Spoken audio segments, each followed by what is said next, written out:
Emma, ladies and gentlemen.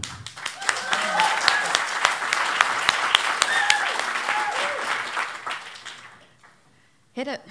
Okay, so a bit of background before I start talking about job stories. I'm Emma. I used to be a UX designer, and now I'm a product researcher with Intercom, which is a customer communications platform. So another highly interesting or completely mundane fact about me is that I'm obsessed with Moro bars. I eat them every single day. I go out of my way to eat them, but this is always in work. So if you add that information together along with some other tidbits about me, you get this poorly constructed Tinder profile or my persona. So Emma, 25, I'm a researcher, degree in IT, I love Moro bars, I have a dog, I make terrible Spotify playlists. So personas can be great as they give you lots of information about a person, but it's the what, it's the attributes. And in this situation, it doesn't really tell you why I buy Moros every day or what situations I'm in that means that Moros are the best snack for me in work. And that's where job stories come in. I'm sure you're probably thinking, job what? So job stories come from the Jobs to be Done playlist framework, which is just a helpful way of looking at your customer motivations rather than their attributes. So it takes away from the what and into the why. And at Intercom, we use job stories for all of our design processes. And they're very similar to user stories, which I'm sure you've all used before, but they shift your focus from personas and roles to the motivations, situations, and anxieties behind the problem that someone is having that needs to be solved through design.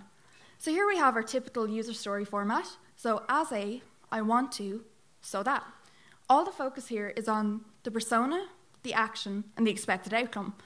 So back to the Moro story, my user story here would be, as a 25-year-old woman called Emma, I want to eat something tasty so that I don't feel hungry anymore.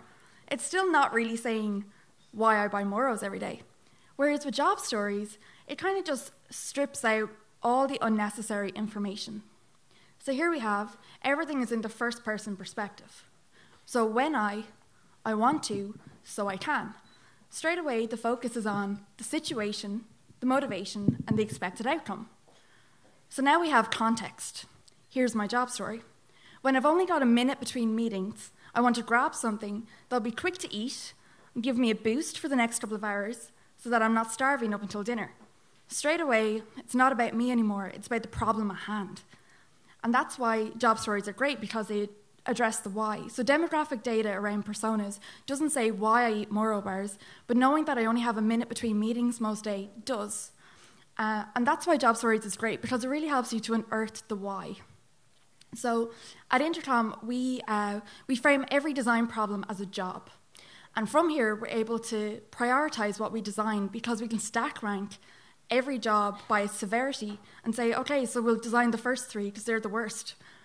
So we start every design problem with a big problem. So, users want analytics. Great, what do we design? So we break that down then just for more tangible bites. So I want to manage my team. I need analytics around my time. But in order to do this, you need to ask why. And then you need to ask why again, and again, and again, and again, until you actually unearth these motivations behind why people need something to be solved through design. And there's lots of ways that you can ask why. It's really simple. So just basically keep asking why until people tell you the answer. And I know it sounds really repetitive, but people will tell you if you ask them why enough. So Alan Clement, who is a big fan of job stories, he says, when you start to understand the why, your mind is then open to think of creative and original ways to solve the problem. And you won't believe, but if you do actually go by this, it does work. Suddenly you don't think about the person, you think about the why. So if you design products, platforms, apps, websites, try out job stories and see does it help you to prioritize what you design, because you'll be able to look at how severe these problems that your users are having. So here's some tips. Start off with a high-level job or problem, break it down into smaller ones, then watch how people solve the problem now. How do they hack your app or website to get something done? That's a big indicator of what needs to be solved. Then from there, you can interview people, talk to them, email them, cold call them, tweet them, keep asking why, and then you'll be able to understand the motivations, come up with job stories, and then create a solution through a UI or feature change that will resolve that job story.